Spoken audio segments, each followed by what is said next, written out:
रात का सन्नाटा गहरा था। हवा धीमे धीमे खिड़की से अंदर आ रही थी। छोटा सा मकान, सिर्फ दो लोग रहते थे, आर्या और समीर। आर्या अपने गद्दे पर लेटी थी, पर नींद कोसों दूर थी। उसके दिमाग में कई सवाल घूम रहे थे। वह सोच रही थी, जिंदगी भी अजीब है ना। ना माँ रही, ना बाप, बस ये छोटा सा भाई। कहने को भाई है, पर अब बड़ा हो गया है। क्या मैं भी बड़ी हो गई हूँ? ये जो बदलाव आ रहे हैं, ये क्यों आ रहे हैं मुझ में? समीर दूसरे कोने में बैठा था। वह अपनी पुरानी किताबें बंद करके सोच में डूब गया। समीर मन ही में, दीदी दिन ब दिन बदल रही है, पहले जैसी नहीं रही। अब वो कुछ और लगती है, और मैं क्यों बार बार उसी को देखता हूँ। अचानक आर्या उठकर पानी लेने गई तो उसका दुपट्टा फिसल गया और समीर की नजरें अनजाने में उस पर टिक गई। समीर नजरें हटाते हुए, ओहो, ये मैं क्या कर रहा हूँ, ये सब गलत है। मगर आर्या ने उसकी आंखों में कुछ पढ़ लिया था। आर्या धीरे से मुस्कुराते हुए, समीर, तुम क्या देख रहे थे? समीर घबरा गया, कुछ नहीं दीदी, बस ऐसे ही। आर्या, अच्छा, ऐसे ही? थोड़ा पास आकर, तुम बड़े हो रहे हो समीर, और मैं भी। कभी सोचा है कि हम क्यों इतने अजीब से महसूस करते हैं? समीर चुप हो गया। उसके चेहरे पर शर्म और डर दोनों थी। रात और गहरी हो गई थी। बिजली चली गई। मोमबत्ती की रोशनी में दोनों आमने सामने बैठ गए। आर्या थोड़ा गंभीर होकर, देखो समीर, हम दोनों इस दुनिया में अकेले हैं, और तुम्हारे मन में जो सवाल है वो मुझे समझ सकते हैं। मैं भी डरती हूँ, पर तुम्हें ये जानना जरूरी है कि यह सब शरीर का हिस्सा है। समीर धीरे धीरे खुलने लगा। समीर, दीदी, मुझे लगता है मैं गलत सोच रहा हूँ, पर जब भी तुम्हें देखता हूँ अजीब सा महसूस होता है। क्या यह गुनाह है? आर्या ने गहरी सांस ली। आर्या, गुनाह? गुनाह तब होता है जब हम किसी को चोट पहुँचाए। जो हम महसूस कर रहे हैं वह सिर्फ एहसास है, पर हमें यह समझना होगा कि दुनिया क्या सोचेगी, समाज हमें कैसे देखेगा। थोड़ी देर चुप्पी रही। मोमबत्ती की लौ कांपने लगी। आर्या धीरे से, समीर, अगर कभी तुम्हें कुछ समझ में ना आए तो मुझसे बातें कर लिया करो, छुपाना मत, मैं तुम्हें गलत नहीं समझूंगी। समीर की आंखों में सुकून आ गया। समीर, सच में दीदी, मैं भी नहीं चाहता कि यह एहसास गलत रास्ता पकड़े, पर कभी कभी दिल बेकाबू हो जाता है। आर्या मुस्कुराकर, दिल को समझाना पड़ता है, वरना जिंदगी मुश्किल हो जाएगी। हम दोनों को एक दूसरे का सहारा बनना पड़ेगा, रास्ता नहीं खोना है। रात खत्म हुई। पहली बार दोनों ने अपने दिल की बात कही थी। दोनों को सुकून मिला, पर एक अनजाना डर भी। सुबह सुबह की धूप हल्के हल्के कमरे में आ रही थी। आर्या ने आंखें खोली, पर पूरी रात की बातें उसे याद आ गईं। आर्या मन में, कल रात जो हुआ वह अच्छा भी लगा और डरावना भी। क्या सच में मैं अब अकेली नहीं हूँ? क्या हम समीर को समझा पाऊंगी? उस वक्त समीर अंदर आया। हाथ में 2 कप चाय थी। समीर थोड़ा हिचकते हुए, दीदी, चाय पी लो। सोचा आज मैं बना दूं। आर्या मुस्कुराकर, पर उसकी मुस्कान में एक अजीब सी झिझक थी। दोनों चुपचाप चाय पीने लगे। सन्नाटा ऐसा कि दोनों एक दूसरे की दिल की धड़कनें सुन सकते थे। आर्या, समीर, रात को जो बातें हुई उससे डर तो नहीं लग रहा तुम्हें? समीर गहरी सांस लेकर, डर नहीं, पर दिल तेज धड़क रहा है। ऐसा लग रहा है जैसे कुछ बदलने वाला है। आर्या ने उसकी आंखों में देखा। पहली बार उसे एहसास हुआ कि समीर अब बच्चा नहीं रहा। शाम को बारिश होने लगी। बिजली फिर चली गई। कमरे में हल्की सी नमी और अंधेरा फैल गया। आर्या खिड़की पर खड़ी थी। बरसात की बूंदें उसके चेहरे पर गिर रही थी। समीर चुपचाप उसे देखता रहा। समीर धीरे से, आर्या, तुम ऐसे भीगती क्यों हो? तुम्हें सर्दी लग जाएगी। आर्या हल्की सी मुस्कान के साथ, कभी कभी बारिश में भीगना अच्छा लगता है। ऐसा लगता है जैसे सारे डर बह गए हों। समीर पास आ गया। दोनों के बीच की दूरी बहुत कम रह गई थी। अचानक जोर से बिजली चमकी। आर्या डर गई। अनजाने में समीर के पास सिमट गई। समीर धड़कन तेज हो गई। आर्या, डर मत, मैं हूं ना। दोनों के बीच एक पल के लिए चुप्पी छा गई। सिर्फ बारिश और धड़कनों की आवाज थी। आर्या धीरे से, समीर, क्या हम गलत हैं? समीर, गलत? गलत तब होते अगर हम किसी को चोट पहुंचाते, पर हम सिर्फ तुम्हारी फिक्र करता हूँ। तुम्हारे बिना ये घर खाली लगता है। आर्या की आंखें भर आई। उसने पहली बार समीर का हाथ पकड़ लिया। आर्या, समीर, शायद हमें किसी बात करनी चाहिए किसी बड़े से, ताकि हमें समझ में आए कि यह सब गलत है या सही। समीर थोड़ा गुस्से में, दुनिया क्या समझेगी आर्या, लोग हमें जज करेंगे, नाम खराब करेंगे। तुम चाहती हो मैं सबके सामने तुम्हारे बारे में सुनूं? आर्या चुप हो गई। उसके दिल में डर और बढ़ गया। रात को दोनों फिर कमरे में थे। आर्या बिस्तर पर लेटी, पर नींद नहीं आ रही थी। समीर खिड़की के पास बैठा था। समीर धीरे से, आर्या शायद मैं गलत हूँ, पर जो महसूस करता हूँ वह सच है। तुम्हारे बिना अधूरा हूँ। आर्या ने चुपचाप उसकी तरफ देखा। उसकी आंखें भी वही बेचैनी थी। आर्या, समीर अगर यह रास्ता चुनोगे तो हमें मजबूती बनना पड़ेगा। समाज हमें कभी माफ नहीं करेगा, लेकिन अगर हम सच्चे हैं तो हमें डरने की जरूरत नहीं है। अचानक बाहर से तेज हवा चली और खिड़की बंद हो गई। मोमबत्ती बुझ गई। अंधेरे में सिर्फ दोनों की सांसों की आवाज आ रही थी। समीर धीरे धीरे पास आया और आर्या ने आंखें बंद कर ली। समीर धीरे से फुसफुसाते हुए, डर मत आर्या, मैं वादा करता हूँ कुछ गलत नहीं करूँगा, बस पास रहना चाहता हूँ। आर्या का दिल तेजी से धड़कने लगा। उसके हल्के से कहा, समीर अगर हम साथ हैं तो शायद हर डर जीत सकते हैं। अगली सुबह माहौल कुछ अलग था। बारिश थम चुकी थी, लेकिन हवा में नमी बाकी थी। आर्या आंगन में कपड़े सुखा रही थी। गली की औरतें बातें कर रही थी। उनकी नजरें बार बार आर्या और समीर को देखती थी। एक औरत ने धीरे से कहा, देखो ये दोनों हमेशा साथ रहते हैं, कोई और रिश्तेदार भी इनके पास नहीं रहता। दूसरी औरत हंसते हुए, हाँ, और अब ये लड़की भी जवान हो गई है, पता नहीं घर में क्या चलता होगा। आर्या ने जब ये बातें सुन ली तो उसका दिल जोर जोर से धड़कने लगा।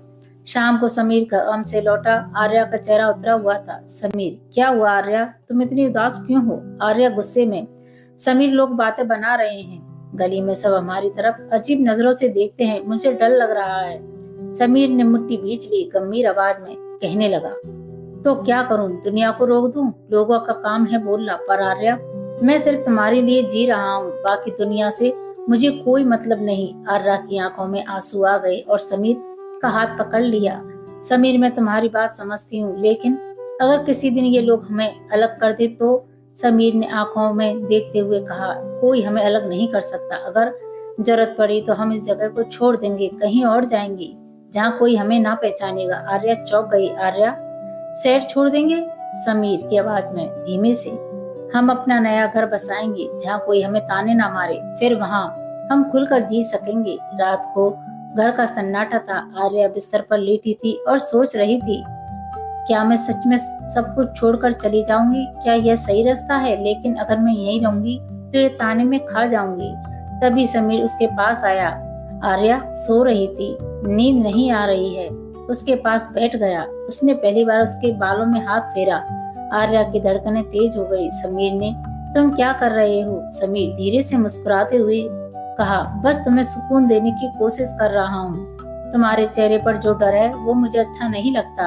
आर्या चुप रही। उसका चेहरा लाल हो गया था। वह अचानक तेज हवा चली और दरवाजा अपने आप बंद हो गया। दोनों चौंक गए, लेकिन फिर दोनों हंस पड़े। लगता है यह घर भी हमें साथ देखना चाहता है। आर्या पहली बार खुलकर हंसी। समीर, तुम हमेशा मुझे हंसाना चाहते हो, शायद इसी वजह से मैं तुम्हारे बिना नहीं रह पाती। दोनों एक दूसरे को देखते रहे। दोनों कुछ देर बाद समीर ने गंभीर होकर कहा, आर्या अगर हम सच में शहर छोड़ेंगे तो हमें हिम्मत रखनी होगी, हमें दुनिया की परवाह छोड़नी होगी। क्या तुम तैयार हो? आर्या ने गहरी सांस ली। हाँ, मैं तैयार हूँ, लेकिन समीर एक वादा करो, हम जो भी करेंगे सोच समझ कर करेंगे, कोई ऐसा कदम नहीं उठाएंगे जिसके पास हमें पछताना पड़े। समीर ने उसका हाथ पकड़कर सिर हिलाया। वादा करता हूँ, हमारी नई जिंदगी हमारी होगी और सिर्फ हमारी। उस रात दोनों पहली बार बिना डरे बात कर रहे थे। जिंदगी का सबसे बड़ा फैसला लेने वाले थे। उनके दिल में डर भी था और एक अजीब सा सुकून भी। सुबह का वक्त था। आर्या और समीर ने पुराने घर का ताला बंद किया। दोनों की आंखों में आंसू थे, पर दिल में उम्मीद भी। आर्या, आज से हम नई जिंदगी शुरू कर रहे हैं। अब हमें किसी से डरने की जरूरत नहीं है। आर्या ने पीछे मुड़कर आखिरी बार घर को देखा। आर्या धीरे से, ये घर हमारी यादें समेटे रहेगा, लेकिन अब वक्त है आगे बढ़ने का। नए शहर का माहौल बिल्कुल अलग था। भीड़ भाड़, नई गली, नए लोग। दोनों एक दूसरे के साथ एक छोटे से मकान किराया लेकर रहने लगे। शाम को समीर ने पहली बार घर को सजाया। पुराने टीन के बक्से से तस्वीर निकालकर दीवार पर लगाई। आर्या हंसते हुए, तुम्हें पता है यह घर पहले से ही अपना लगने लगा, क्यों ना आज इस नए घर की खुशियां मनाएं? आर्या ने शरारती अंदाज में कहा। आर्या, खुशियां मनाने का मतलब सिर्फ खाना बनाना है या कुछ और भी? समीर मुस्कुराया। तुम चाहो तो खाना भी बना सकते हो और बाकी जो तुम्हारा मन करे वो भी। दोनों हंस पड़े। ये पहली बार था जब उनके डायलॉग इतनी डबल मीनिंग थे। रात को बारिश फिर से शुरू हो गई। कमरे में अंधेरा हो गया, सिर्फ एक दिया जल रहा था। आर्या खिड़की के पास बैठी थी। समीर, लगता है यह बारिश हमारी जिंदगी का हिस्सा बन गई है। हर बार जब भी हम कुछ नया सोचते हैं बारिश आ जाती है। समीर उसके पास आया। समीर आर्या की हिम्मत बढ़ाते हुए कहने लगा, बारिश का मतलब है धो डालना, पुरानी बातें, पुराना डर। अब हमें किसी से डरने की जरूरत नहीं है। आर्या मुस्कुराई। धीरे से उसका चेहरा लाल हो गया। आर्या, तुम्हें पता है आज मैं पहली बार खुद को आजाद महसूस कर रही हूँ। अब मुझे यह सोचने की जरूरत नहीं कि लोग क्या कहेंगे। समीर ने उसकी आंखों में देखा। कमरे में सन्नाटा छा गया। समीर गंभीर होकर कहने लगा, आर्या, हम सिर्फ भाई बहन नहीं, ये रिश्ता उससे भी ज्यादा गहरा हो गया है। अगर तुम चाहो तो आज इससे पति पत्नी की तरह जी सकते हैं। आर्या का दिल धड़कने लगा। समीर, यह फैसला बड़ा है, लेकिन हाँ, मैं भी चाहती हूँ हम खुलकर जिए। दोनों हंस पड़े, पर यह हंसी मासूम भी थी और शरारती भी। समीर, तो क्या घर का पहला खाना भी आज तुम्हें बनाना है या मैं ऑर्डर करूँ? आर्या हंसते हुए, खाना मैं बनाऊंगी, लेकिन ध्यान रखना इस बार नमक मैं खुद डालूंगी। पिछली बार तुमने नमक थोड़ा ज्यादा हो गया था। दोनों समझ गए कि यह बातें सिर्फ खाने की नहीं थी। कमरे में हंसी गूंजने लगी। रात देर तक दोनों बातें करते रहे। पुरानी यादें, नई ख्वाहिशें, कभी मजाक, कभी गंभीर बातें। समीर, याद है जब तुमने पहली बार मेरी पेंटी छुपा दी थी? समीर हंसकर, अरे वो तो बचपन की बात थी, अब तो तुम्हारे सारे राज मेरे पास हैं। आर्या शरारत से, तो ध्यान रखना, अगर मेरे राज बाहर आए तो तुम्हारे भी जाग जाएंगे। दोनों की आंखों में शरारत थी। यह पहली रात थी जब दोनों खुलकर हंसे और खुले मन से बात की। रात के आखिर में आर्या खिड़की पर खड़ी थी। समीर पीछे से आकर बोला, आर्या, इस शहर में हमारी कहानी नई है, हमें कोई जज नहीं करेगा। अब हम खुद तय करेंगे कि आगे क्या करना है। आर्या ने गहरी सांस ली। हाँ, हमें डरने की जरूरत नहीं है, जो होगा हम मिलकर संभालेंगे। सुबह का सूरज खिड़की के अंदर आ रहा था। आर्या धीरे धीरे जागी। समीर पहले से उठ चुका था। रसोई में कुछ बन रहा था। आर्या मुस्कुराते हुए, वाह, आज नाश्ता तुम बना रहे हो? समीर हंसते हुए, हाँ, सोचा आज तुम्हें थोड़ा आराम दूं। कल तो पूरी रात तुमने मुझे सोने ही नहीं दिया। आर्या ने तकिया मुंह कर रख लिया और मुस्कुराने लगी। यह डायलॉग डबल मीनिंग में था, पर किसी अनजान को सुनने में महसूस भी लग सकता था। घर की सेटिंग और नए सारे रास्ते के सब बाद में दोनों बैठकर घर के कोने कोने को ठीक करने लगे। आर्या पर्दे टांग रही थी। समीर नीचे से पकड़कर सहारा दे रहा था। समीर शरारत से, ध्यान से लगाओ वरना नीचे गिर जाओगी। अगर गिर गई तो पकड़ना भी तो मुझे ही पड़ेगा। आर्या हंसते हुए, तुम्हारे पकड़ने का अंदाज मुझे पता है, फिर पर्दे लगाने से ज्यादा टाइम कुछ और में लग जाएगा। दोनों ठहाके मारकर हंसने लगे। यह हंसी मासूम थी, लेकिन उसमें एक नया रिश्ता जन्म ले रहा था। बारिश और खुली बातें। शाम को बारिश फिर से शुरू हो गई। घर में खुशबू फैल गई। आर्या ने चाय बनाई। दोनों खिड़की के पास बैठ गए। आर्या, समीर, तुम्हें पता है मैं हमेशा से चाहती थी कि कोई ऐसा हो जिससे मैं सब कह सकूं। अब लगता है मेरी ख्वाहिश पूरी हो गई। समीर ने उसकी आंखों में देखा। जो अब किसी बात को रुकना मत, खुलकर कहो जो कहना है। आर्या ने गहरी सांस ली। तुम्हारे साथ रहते हुए मुझे लगता है मैं फिर से बच्ची बन गई हूँ, लेकिन कभी कभी लगता है कि मैं अब पूरी तरह से औरत बन गई हूँ। समीर हल्का मुस्कुराया। तो फिर दोनों फीलिंग्स में बैलेंस करना पड़ेगा। कभी तुम बच्ची बन जाओ, कभी मैं बच्चा बन जाऊं। और दोनों हंस पड़े। रात को बिजली चली गई। मोमबत्ती जलाकर दोनों बैठ गए। सन्नाटे में सिर्फ बारिश और दिल की धड़कनें सुनाई दे रही थी। आर्या, मुझे डर लग रहा है, अगर किसी को हमारे बारे में पता चला तो? आर्या ने उसका हाथ पकड़ा और कहा, समीर, यह हमारा रिश्ता है। हमें कोई नहीं समझेगा, लेकिन हमें समझना होगा। हमारा डर हमारी खुशी को मार देगा अगर हमने इसे पाला तो।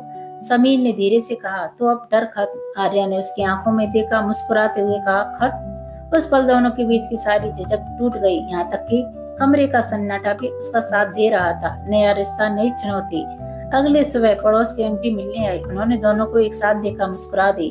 अरे वाह, नए घर में नए लोग, बहुत अच्छे लग रहे हो दोनों। वैसे तुम दोनों रिश्ते में क्या लगते हो? समीर और आर्या एक दूसरे को देखने लगे। थोड़ी देर चुप्पी रही। फिर समीर ने मुस्कुरा कर कहा, हम दोनों बस एक दूसरे का सहारा हैं। आंटी समझ नहीं पाई, लेकिन मुस्कुरा कर चली गई। आंटी के जाने के बाद दोनों हंस पड़े। समीर, अगर उन्होंने सच में पूछ लिया होता तो मैं कह देता ये मेरी सब कुछ है। आर्या मुस्कुराई, लेकिन अंदर से सोचने लगी, क्या यह रिश्ता सच में इतना आसान है? क्या समाज इसे कभी स्वीकार करेगा? रात को दोनों खिड़की पर बैठे। समीर, ये शहर अच्छा है, लेकिन मुझे डर लग रहा है कहीं जगह भी हमारी कहानी को ना जान ले। समीर, अगर यह शहर हमारी कहानी जान भी ले तो हमें शर्मिंदा नहीं होना चाहिए। हम जो कर रहे हैं वो हमारा फैसला है। आर्या ने धीरे से सिर हिलाया। हाँ, लेकिन हमें संभल कर चलना होगा। लेकिन लोगों की नजरें बहुत तेज होती हैं। समीर ने आर्या की हथेली थाम ली। तुम बस मेरे साथ रहो, बाकी दुनिया मैं संभाल लूंगा। मोमबत्ती बुझ गई, कमरा अंधेरे में डूब गया, लेकिन उनकी जिंदगी में एक नई रोशनी जल चुकी थी। सुबह का वक्त था।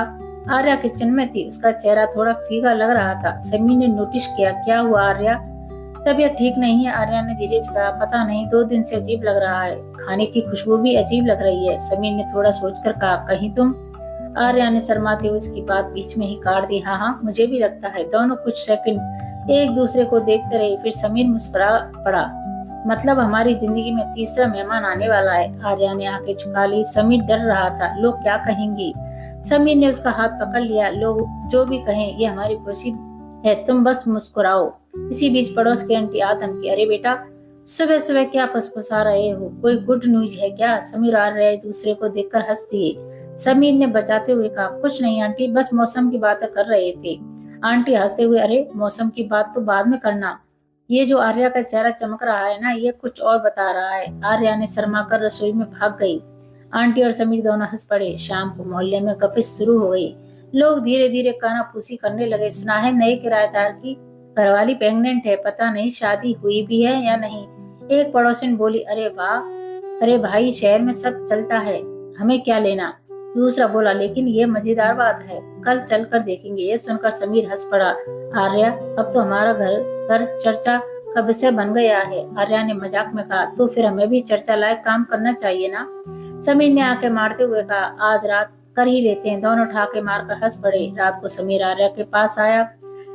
आर्या खिड़की पर बैठी थी, पेट पर हाथ फेर कर कह रही थी, समीर, सोचती हूँ अगर यह बच्चा बड़ा होकर पूछेगा उसका बाप कौन है तो क्या जवाब देंगे। समीर ने उसकी आंखों में देखते हुए क्या कहेंगे, उसका बाप वही है जिसकी उसकी माँ को अकेलेपन से बचाया था और जिसने उसे हंसाना सिखाया था। आर्या ने, यह बच्चा हमारे प्यार की निशानी है। आर्या की आंखों में आंसू आ गए। उसने कहा, तुम्हें पता है, तुम बोलते हो ना तो डर सब खत्म हो जाता है। अगले दिन मोहल्ले के लोग घर आ पहुंचे। किसी ने मिठाई लाने की बात की तो किसी ने नाम रखने की। एक पड़ोसन बोली, भाई शादी का कार्ड तो नहीं मिला हमें, अब फंक्शन करना पड़ेगा। समीर हंसते हुए बोला, फंक्शन करेंगे और ऐसा करेंगे कि पूरा मोहल्ला याद रखेगा। पड़ोसन चली गई, लेकिन आर्या चिंतित हो गई।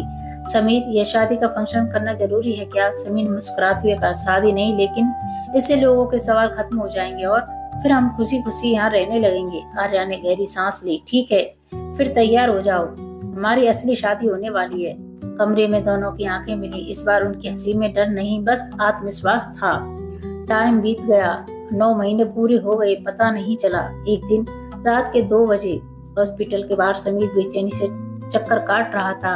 अंदर आर्या का ऑपरेशन चल रहा था। डॉक्टर बाहर आए, पसीना पोंछते हुए बोले, समीर, एक अच्छी और एक बुरी खबर है। अच्छी खबर यह है कि प्यारी सी बेटी हुई है, और बुरी खबर, समीर का दिल धड़कने लगा।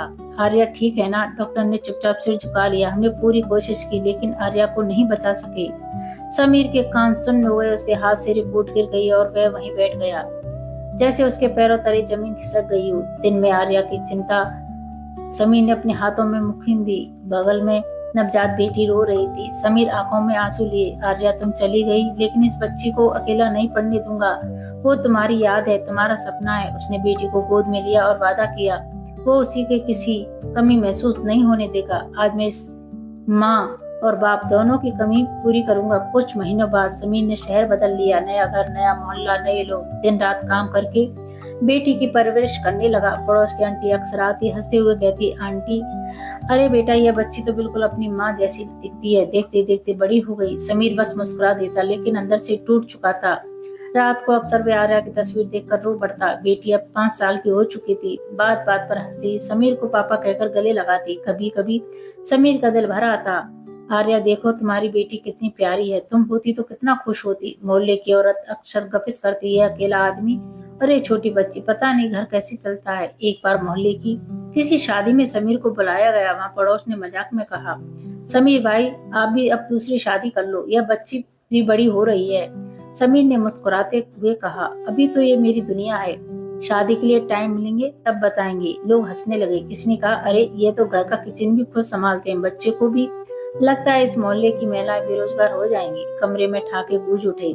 टाइम ऐसे निकला कि बेटी अब 15 साल की हो गई। लंबी सुंदर मासूम चेहरा। समीर अब ज्यादा चुपचाप रहने लगा था। एक दिन बेटी ने शरारत में कहा, पापा, मोहल्ले की आंटी कहती हैं कि आप हैंडसम लगते हो, शादी कर लो। समीर ने हंसते हुए कहा, अगर मैं शादी कर लूंगा तो तुम्हारा ध्यान कौन रखेगा?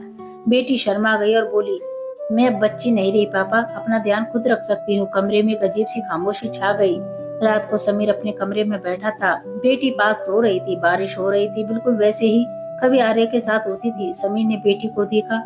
उसके चेहरे पर मासूमियत थी। उसके दिल में कुछ अजीब सी कश्मकश उठी। समीर मन में, नहीं, यह गलत है, लेकिन मैं अकेला हूँ, यह भी अकेली है, क्या मैं खुद को संभाल पाऊंगा? उसी समय बिजली चमकी और बेटी नींद में करवट लेकर समीर के पास आ गई। समीर ने गहरी सांस ली, खिड़की की ओर देखा। आर्या, अगर तुम होती तो मुझे समझाती ना। अब मुझे कौन समझाएगा? समीर खिड़की के पास खड़ा था। मोहल्ले की हल्की रौनक, बारिश की बूंदें और रात का सन्नाटा, सब कुछ एक अजीब शांति दे रहा था। मैं गहरी सांस लेकर सोच रहा था, अब मैं अकेला हूँ, लेकिन इस दुनिया में मेरी बेटी और मेरी यादें हैं। क्या मैं अपने जज्बात पर काबू रख पाऊंगा? यह जिंदगी फिर से मुझे किसी मुश्किल मोड़ पर ले आएगी। कमरे में हल्की सी रोशनी, बेटी की मासूम नींद और खिड़की से आती ठंडी हवा, सभी चीजें समीर को शांत कर रही थी। लेकिन दिल में एक सस्पेंस हमेशा ही जगा रही थी। और अब कहानी यही खत्म नहीं होती, लेकिन आपके लिए एक छोटा संदेश छोड़ती है। अगर आप इस चाहते हैं हम समीर और उसकी बेटी की अगली कहानी सामने लाएं, तो नीचे कमेंट्स में बताएं। और हाँ, अब सबकी डिमांड पर इस कहानी का अगला पार्ट लेकर आएंगे। तब तक आप चैनल को सब्सक्राइब करना ना भूलें। तो फिर मिलते हैं एक और नई कहानी के साथ। धन्यवाद।